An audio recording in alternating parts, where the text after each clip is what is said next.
Kristo ushikie moyo, Bwana wangu alazwa msalabani,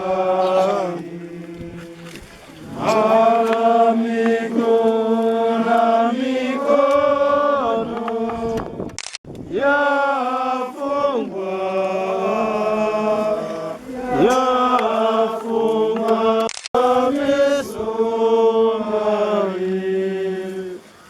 Kituo cha 11, Yesu anasulubiwa msalabani.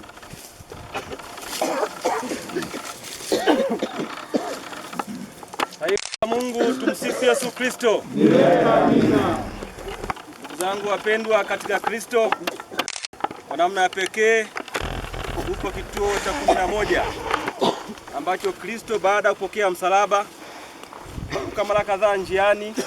Sasa kituo hiki tunaona Kristo anakamatwa kwa nguvu na maafande na kumlaza juu ya msalaba ambao alipokewa na Simoni. Ndugu zangu, kituo hiki kinatufundisha nini? Kituo hiki kinatukumbusha nini?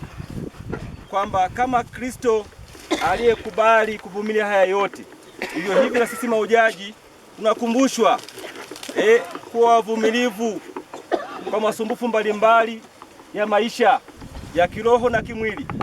Kristo huyu ambaye ajifanya masikini kwa ajili ya wote, basi tunakumbushwa kuendelea kuwa watu wa majitoleo, kuwa watu wenyenyekevu. Ukisoma kitabu cha Waebrania 13:12 kwamba Kristo aitakasa ulimwengu kwa damu yake. Hivyo hivyo hata makuhani kwa wakati ule waliruhusiwa kuingia patakatifu kwa ajili ya kunyunyizia damu ya mwanakondoo. Lengo na nia ni nini? Kuingia mara moja kwa mwaka patakatifu liko ni kwa ajili ya toba. Na kwa neema ya pekee kwa Mwashamu Baba Askofu Mkuu ambaye ni mchungaji wetu, ni kuhani wetu, ameona mahujaji makatekisi kila mwaka walau tuingie patakatifu mara moja kwa mwaka. Maana yake nini? Ni kwa ajili ya toba. Kama lazima tumuombe Mungu, tuwe wavumilivu, tuwe watu kujitolea, tuwe watu wa kunyenyekea. Tumsifu Yesu Kristo. Yesu, tunakuabudu, tunakushukuru.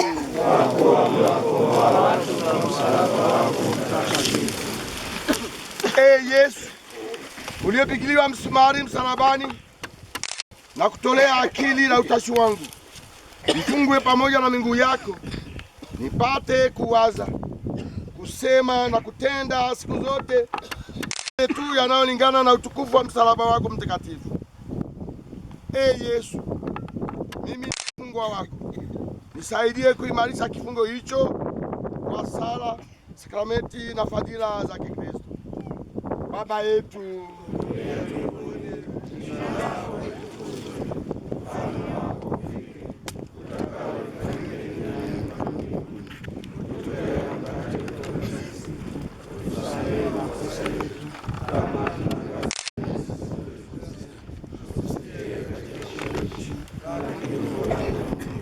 Salamu Maria, umejaa neema, Bwana ni nawe, umebarikiwa kuliko wanawake wote, na Yesu mzao wako amebarikiwa.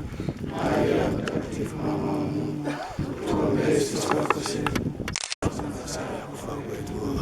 atukuzwe Baba na Mwana na Roho Mtakatifu, kama mwanzo na sasa na siku zote na milele. Bwana uturumie. Roho za waamini wapate rehema kwa Mungu, wapumzike kwa amani. Amen.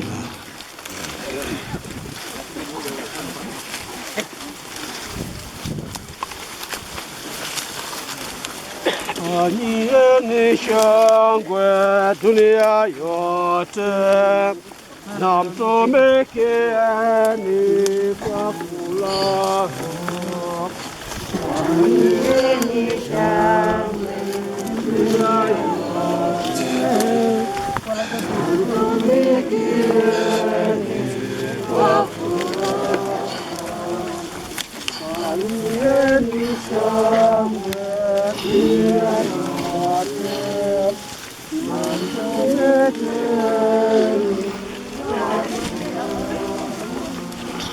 Amen.